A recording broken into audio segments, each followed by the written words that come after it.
नमस्कार दोस्तों, आप लोग अक्सर भारतीय रेलवे में कहीं ना कहीं जर्नी करते होंगे। अगर आप स्टेशन जाते हो पता चलता है कि आपका ट्रेन 4 से 5 मिनट डिले है, या फिर आप अपने कोच में एंटर करते हो और पता चलता है कि अनऑथराइज्ड पैसेंजर द्वारा आपके सीट को कैप्चर कर लिया गया है। आखिर 1947 से लेकर के 2024 तक आखिर ट्रेन में ऐसे बदलाव और ऐसे मॉडिफिकेशंस क्यों नहीं किए गए जिससे ट्रेन ऑन टाइम चले और साथ ही ट्रेनों में जो इस तरह की भीड़ होती है उसको कम किया जा सके। तो चलिए आज हम बात करते हैं इसी के बारे में कि आखिर 1853 में जब देश में पहली बार कुछ हजार किलोमीटर का रेलवे ट्रैक बिछाया गया था और आज 2024 में इतने सालों के बाद जब हजारों किलोमीटर का रेलवे ट्रैक इस देश में बिछा हुआ है, इसके बावजूद ट्रेन डिले क्यों होता है और साथ में ट्रेन में इतना ज्यादा रश क्यों होता है।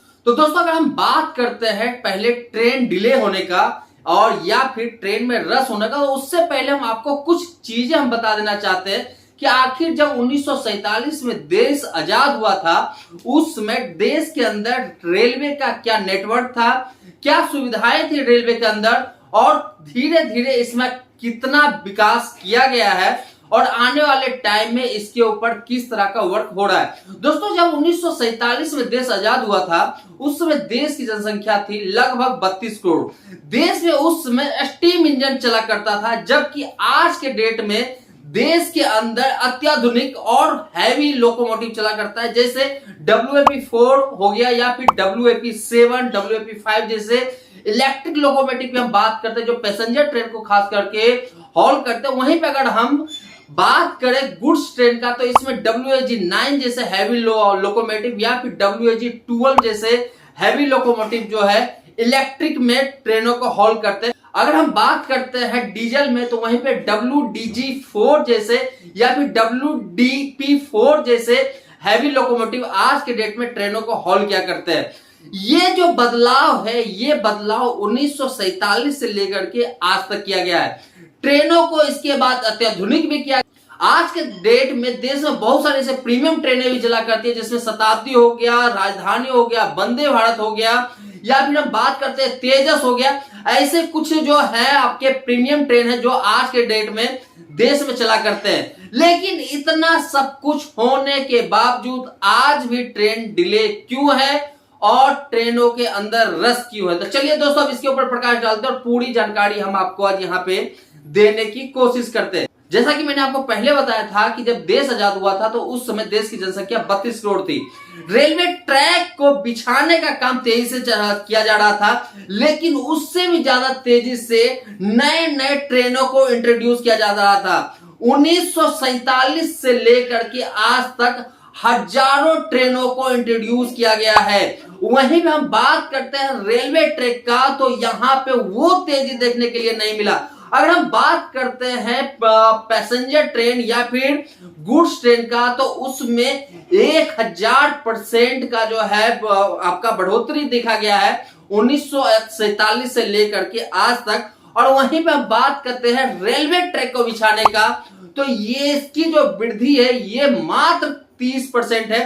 तो ये गैप आपको डायरेक्टली सामने में दिख रहा होगा और ये रिपोर्ट कोई हमारी रिपोर्ट नहीं है, ये रिपोर्ट जो है ये CAG का ऑडिट रिपोर्ट में ये चीजें बताया गया है कि क्या और किस लिए ट्रेनों के अंदर रश बढ़ा है या फिर ट्रेन जो है डिले होना स्टार्ट हुआ है। इसके अलावा कुछ और भी कारण है जिसके कारण ट्रेन डिले होना स्टार्ट हुआ है।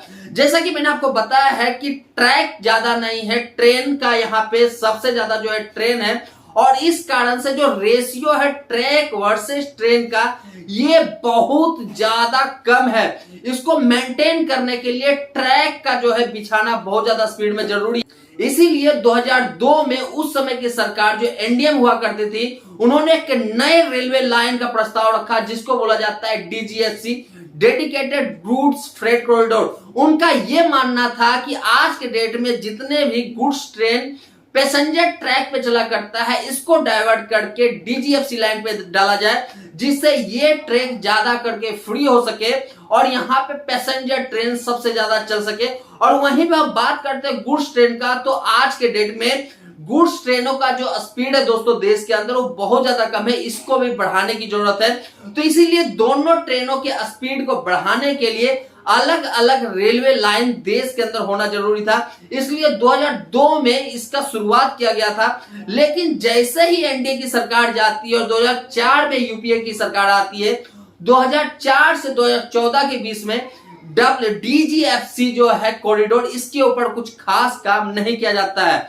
फिर जैसे ही 2014 में आपका एनडीए का सरकार आता है, इसके ऊपर तेजी से काम स्टार्ट होता है और डीजीएफसी लाइन को इंडिया के अंदर इंट्रोड्यूस किया जाता है, जिसमें दो मेन लाइनें हैं, जो ईडीएफसी और दूसरा है डब्ल्यूडीएफसी। एक लाइन जहां पे 1800 किलोमीटर का है, वहीं पे दूसरा लाइन जो है वो 1500 किलोमीटर का है, जो लुधियाना दादरी होते हुए कलकत्ता को जोड़ता है। ये लगभग 1800 किलोमीटर की लाइन है, जो लगभग पूरी तरह से ऑपरेशनल हो चुका है, जबकि दूसरा जो है वो जेएनपीटी मुंबई से आपका दादरी तक है और ये लाइन 1500 समथिंग किलोमीटर का है और ये पार्सली आज के डेट में ऑपरेटेड है। इसीलिए आज के डेट में बहुत सारे ट्रेनें ऐसे हैं गुड्स का, जिसको कि डाइवर्ट मेन लाइन से डाइवर्ट करके डीजीएफसी लाइन पे किया गया है। इसके साथ और क्या किया जा रहा है, इसके ऊपर हम बात करते हैं। दोस्तों, जिस तरह से आबादी बढ़ना स्टार्ट हुआ, भारतीय रेलवे का उस तरह से प्रपोजल था कि 80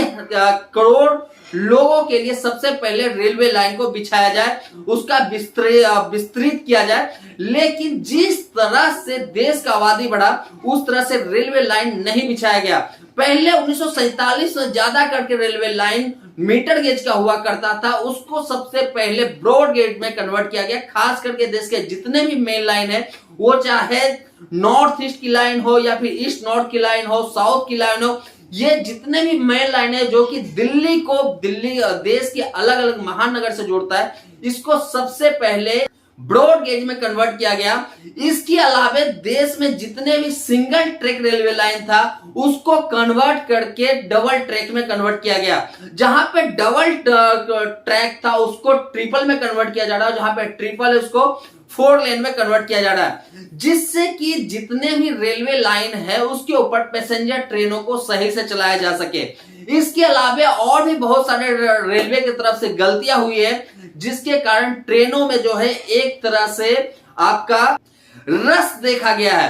कारण क्या है? जिस तरह से पिछले 10 साल में जितने भी एक्सप्रेस ट्रेनें हैं, उसमें से स्लीपर और जनरल को हटा करके 3 एसी कोचेज को जोड़ा गया है, जिसके कारण जनरल और स्लीपर में जो रस हुआ करता था पहले, वो बहुत ज्यादा बढ़ गया और इसके कारण से नॉर्मल जितने भी ट्रेनें हैं उसके जनरल और स्लीपर क्लास के जो डब्बे हैं, उसमें सबसे ज्यादा रस देखा जाने लगा। इसको ठीक करने के लिए भारत सरकार अमृत भारत जैसी जो ट्रेन है उसको देश के अंदर इंट्रोड्यूस कर रहा है। आज के डेट में ये 2 ट्रेनें हैं जो कि देश के अंदर चल रहा है।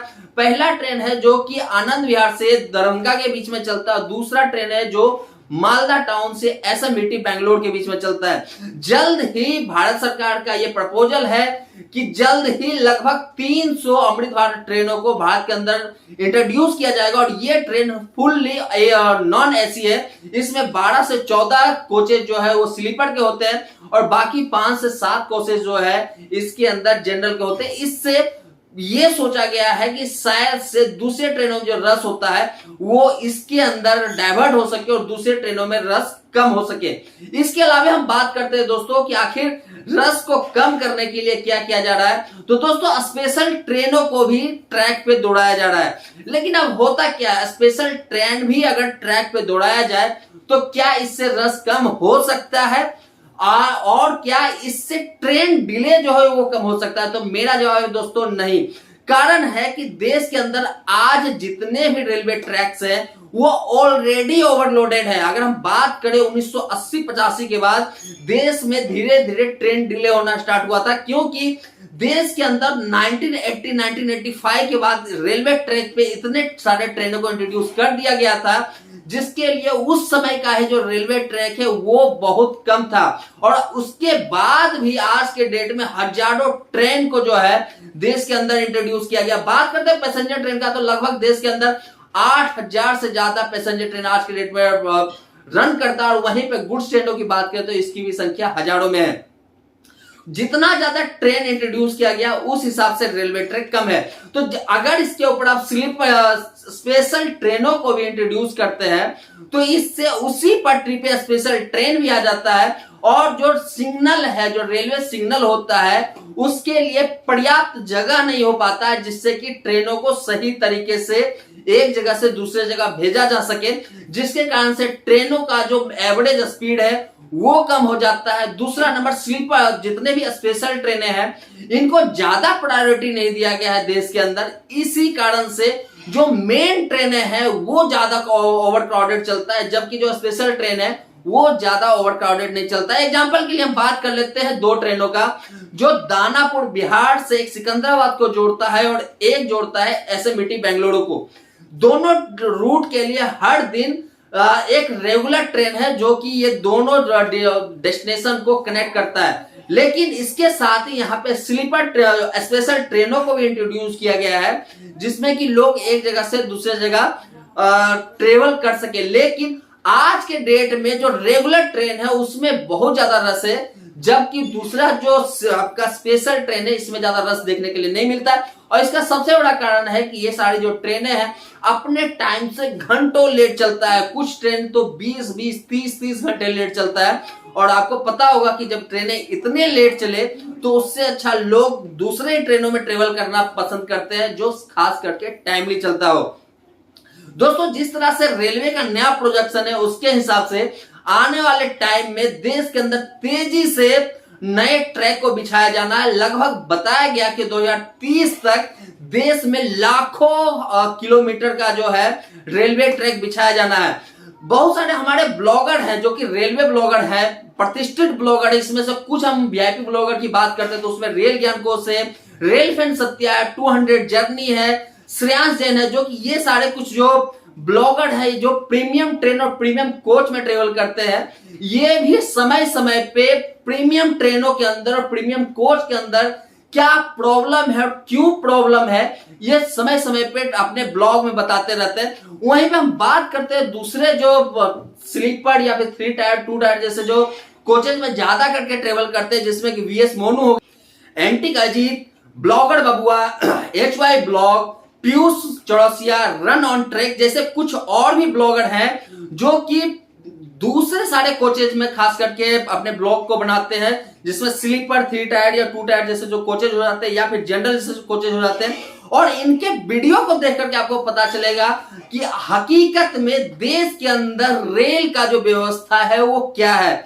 समय समय पर इनके द्वारा भी अपने वीडियो में बताया गया है कि क्यों ये प्रॉब्लम खास करके जनरेट होता है जो भी यात्री जो यात्रा करते हैं, और पैसेंजर के द्वारा भी क्या गलतियां की जाती है जिसके कारण से ट्रेनों में सबसे ज्यादा प्रॉब्लम होता है। अभी आने वाले समय में ऐसा देखा गया है कि ट्रेन को और ज्यादा अत्याधुनिक बनाया जाना है और साथ में जितने भी सिग्नलिंग सिस्टम है, जबकि आज के डेट में ऑटोमेटिक सिग्नलिंग सिस्टम बहुत सारी जगहों पे हो गया है, लेकिन आने वाले टाइम में ऑटोमेटिक सिग्नलिंग सिस्टम और ज्यादा दुरुस्त करने की जरूरत है। तो उसके ऊपर भी काम किया जा रहा है जिससे कि ट्रेन की जो गति है उसको बढ़ाया जा सके। लेकिन सबसे बड़ा प्रॉब्लम यहां पे है ट्रैक का जिस तरह से रखरखाव होता है। दोस्तों, अगर हम बात करते हैं अपने पड़ोसी मुल्क चाइना का, तो यहाँ पे एवरेज स्पीड जो है ट्रेनों का वो लगभग 120 का है। वहीं पे अगर हम यूरोप के कंट्री में चले जाते हैं या फिर जापान जैसे कंट्री में चले जाते हैं, यहाँ पे ट्रेनों का एवरेज स्पीड 200 किलोमीटर है, जबकि हमारे देश में एवरेज स्पीड जो है 55 किलोमीटर है, 55 से 60 किलोमीटर है। अगर ये एवरेज स्पीड मेंटेन करके आप ट्रेनों को रन करते हैं तो इसका मतलब है कि आपको ट्रैक के ऊपर बहुत ज्यादा काम करने की जरूरत है। CAG रिपोर्ट में यह भी बताया गया है कि किस तरह से ट्रेनों के ट्रैक का सही से रखरखाव नहीं होने के कारण धीरे धीरे ट्रेनों का जो एवरेज स्पीड है वो कम हो चुका है। इसका सबसे अच्छा उदाहरण है दोस्तों तमिलनाडु एक्सप्रेस। ये जब शुरुआत हुआ था इस ट्रेन का, ये अपन दिल्ली से आपका चेन्नई जितने समय में ये दूरी तय करती थी उससे कहीं 2 से 2.5 घंटे ज्यादा ये ट्रेन आज समय लेता है। इसका मतलब ये हुआ कि इस ट्रेन का जो है एवरेज किलोमीटर घट चुका है। वहीं पे हम बात करते हैं वंदे भारत जैसी ट्रेनों का, जिसका कि 130 150 160 किलोमीटर पे देश के अंदर चलाया जाना है, लेकिन आज के डेट में ये भी रिपोर्ट में आया है कि इसका भी जो एवरेज स्पीड है वो अब सही से मेंटेन नहीं हो पा रहा है। और इसका सबसे बड़ा कारण है कि जो देश के अंदर रेलवे ट्रैक वो ज्यादा मेंटेन नहीं है, और सबसे ज्यादा जरूरत है देश के अंदर रेलवे ट्रैक को मेंटेन करने का। अगर आप देश के अंदर नए ट्रैक भी बिछाते हैं तो आप इस तरह का ट्रैक बिछाइए जिसके ऊपर ट्रेनों का गति कम से कम 160 180 का हो सके, और एवरेज स्पीड जो है देश के अंदर ट्रेनों का कम से कम 100 से ऊपर हो सके। तब जाकर के देश के अंदर ट्रेन जो है वो टाइमली चलना स्टार्ट होगा। इसके अलावा नए नए ट्रेन जो है वीआईपी ट्रेन देश के अंदर इंट्रोड्यूस किए जा रहे हैं। इससे अच्छा है कि नॉन एसी जैसी जो ट्रेनें हैं उसको ज्यादा करके देश के अंदर इंट्रोड्यूस किया, जिन्हें सबसे ज्यादा प्रॉब्लम कहीं ना कहीं ट्रेवल करने में स्लीपर या फिर जनरल में आता है, उनके इस प्रॉब्लम का सोल्यूशन उस ट्रेन से मिल सके। अमृत भारत जैसी जो ट्रेनें हैं इसका बोला जा रहा है कि कम से कम 300 से 400 ट्रेनें 2027-28 तक देश के अंदर चलाया जाना है, लेकिन इसके ऊपर भी और बहुत तेजी से काम करने की जरूरत है। वहीं पर दूसरे साइड में हम बात करते हैं प्रीमियम ट्रेनों में, जिसमें कि वंदे भारत जैसी जो स्लीपर ट्रेन है उसको देश में इंट्रोड्यूस करना है। तो आप जरूर वंदे भारत जैसी जो प्रीमियम ट्रेनें हैं या फिर बुलेट ट्रेन को आप देश के अंदर इंट्रोड्यूस कीजिए, लेकिन सबसे ज्यादा जरूरी है कि आप रेलवे ट्रैक को सबसे ज्यादा मजबूत बनाइए, जिसपे कि ट्रेन आसानी से कम एवरेज स्पीड 100-110 का मेंटेन कर सके, जिससे लोगों को एक जगह से दूसरी जगह जाने में ज्यादा टाइम ना लगे। दूसरा नंबर, लोगों को सुविधा भी ज्यादा मिल सके। आज साफ सफाई भी सबसे बड़ा जो है रेलवे के अंदर मुद्दा बन चुका है। इसमें सिर्फ जो ट्रेन के अंदर साफ सफाई करने वाले लोग हैं उसकी भी गलती नहीं होती है, जबकि उसके अंदर जो पैसेंजर ट्रेवल कर रहे हैं उनकी भी बहुत ज्यादा गलती होती है कि वो गुटखा खा करके उसके अंदर थूकते हैं, सही से उसका साफ सफाई नहीं रखते हैं, जो खाते हैं वहीं पे फेंकते हैं, और इसके कारण समय पे साफ सफाई नहीं हो पाता है कोचेज का, और उसके कारण भी कोचेज के अंदर प्रॉब्लम आते रहते हैं। तो दोस्तों ये कुछ चीजें थी जिसके ऊपर रेलवे को काम करने की जरूरत है कि अगर वो तेजी से रेलवे ट्रैक को बिछाए, जहां पे 2 ट्रैक है उसको 3 ट्रैक, जहां 3 ट्रैक है उसको 4 ट्रैक करे। इसके अलावा नॉन एसी ट्रेनों को देश के अंदर इंट्रोड्यूस करे। रेलवे के अंदर जितने भी ट्रैक है उसको और ज्यादा मेंटेन करके अपग्रेड किया जाए, जिससे कि ट्रेनों का जो एवरेज स्पीड है वो कम से कम 110 किलोमीटर तक जा सके। और वहीं पर ऑटोमेटिक सिग्नलिंग को जो है सबसे ज्यादा प्रायोरिटी देना चाहिए देश के अंदर, जिससे कि ऑटोमेटिक सिग्नलिंग से 2 ट्रेनों की जो दूरी है वो ज्यादा से ज्यादा कम रह सके, तो इससे भी एवरेज स्पीड जो है वो बढ़ने का संभावना हो जाता है। दोस्तों ये थी कुछ चीजें जो मैं आज आपको अपने वीडियो में बता रहा था। कैसा लगा आपको वीडियो जो मुझे जो बताया। मिलते हैं अपने नए वीडियो में फिर से कुछ नए के साथ, तब तक के लिए धन्यवाद।